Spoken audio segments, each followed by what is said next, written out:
मैं नरेंद्र दामोदर दास मोदी ईश्वर की शपथ लेता हूं कि मैं विधि द्वारा स्थापित भारत के संविधान के प्रति सच्ची श्रद्धा और निष्ठा रखूंगा।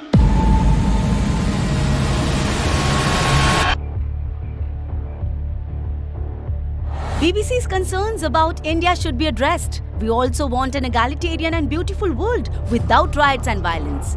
NewsQuest also dreams of a world that considers and respects man, nature, and all living things. The irony of this can be understood when a media, which is the mouthpiece of the British imperial powers, which has committed only atrocities in the world, colonized other countries and killed millions of people for their own selfish gain, is suddenly looking for the reason for love and human feelings in India. After the British invasion that completely destroyed India, Britain has the misfortune of having to stand stumbling in front of its colonial country.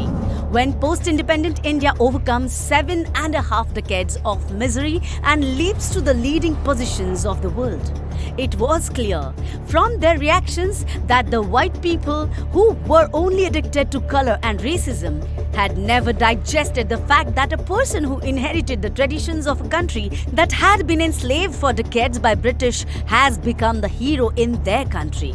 The ascension of Rishi Sunak and also Indians in high positions in various Western countries have made the Western world tremble with fear.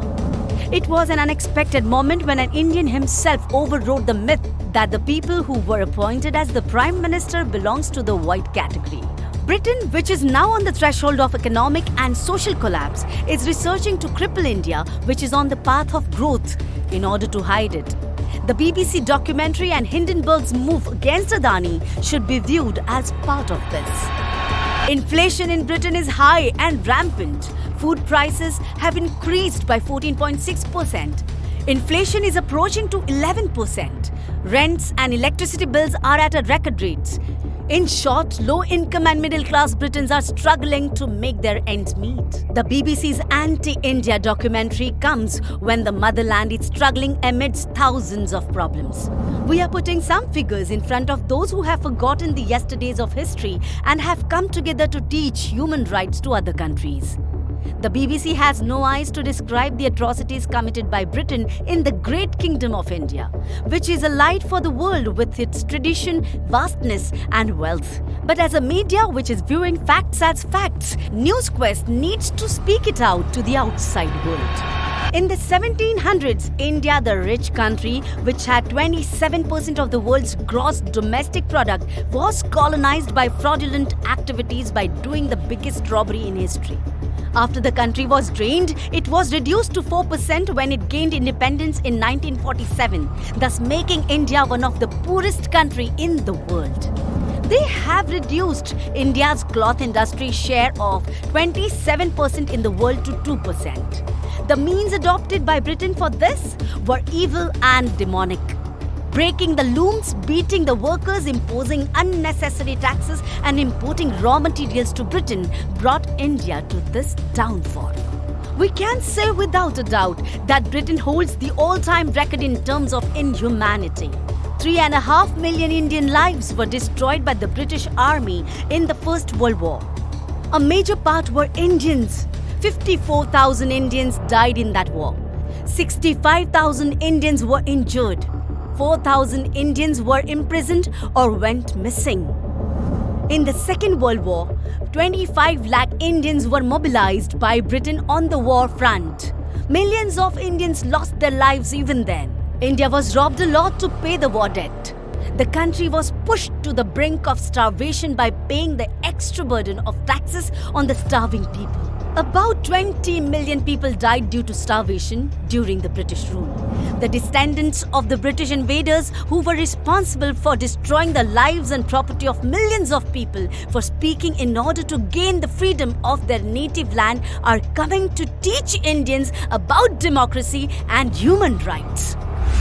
The question we raise is whether the BBC has the guts to discuss or show a documentary about Britain's inhumanity, which has not even apologized for the crimes committed. The BBC and Hindenburg are all the flag bearers of a deliberate attempt to disparage and oppress and constantly exploit the country in front of the world as it embarks on the path of awakening and self-reliance. We do not intend to downplay or deny the violence and injustices that have taken place in India. We are not ready to accept or resign ourselves to violence and injustice in any part of the world. But we question the purity of the intention in discussing this now. When Osho, who shone as a light before the world, was murdered by the American Empire through fraud, it was the then government of the motherland India, Britain, that supported it. We didn't see any of the media at that time speaking about this. The lack of focus on many human rights abuses that have taken place in the country since independence has now come on the back of a clear agenda. It is a historical truth that the world will be controlled by the media that have become the flag bearers of such evils in the Kali Yuga that we are standing in after the Krita Yuga, which was full of dharma. The Treta Yuga, which had 3 quarters for dharma and 1 padava for adharma, and the Dwapara Yuga, which had dharma and adharma of 2 quarters each. But the Kali Yuga offers a historical context in which dharma triumphs over all the 3 legs of evil. Efforts are being made to eliminate the influence of India, which plays a leading role in this. Western powers and their tongues, including the BBC, are trying to be anti-India through the label of criticizing the administration or the government. The biggest tragedy and shame is that countries like India were not able to understand this hidden agenda of the BBC, which had spread to third world countries with colonial interests, or to create a media alternative to it. It is a bare truth that all the governments in India have knowingly or unknowingly played a role in making the BBC the world's media leader. But realizing this, New Year Group took a revolutionary decision to open its eyes to the world from the soil of India, a value-based media called NewsQuest.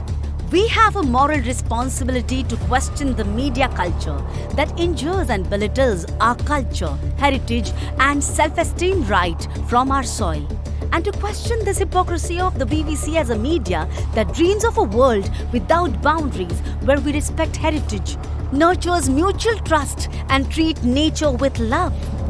That is what we bring out through this fact-finding report.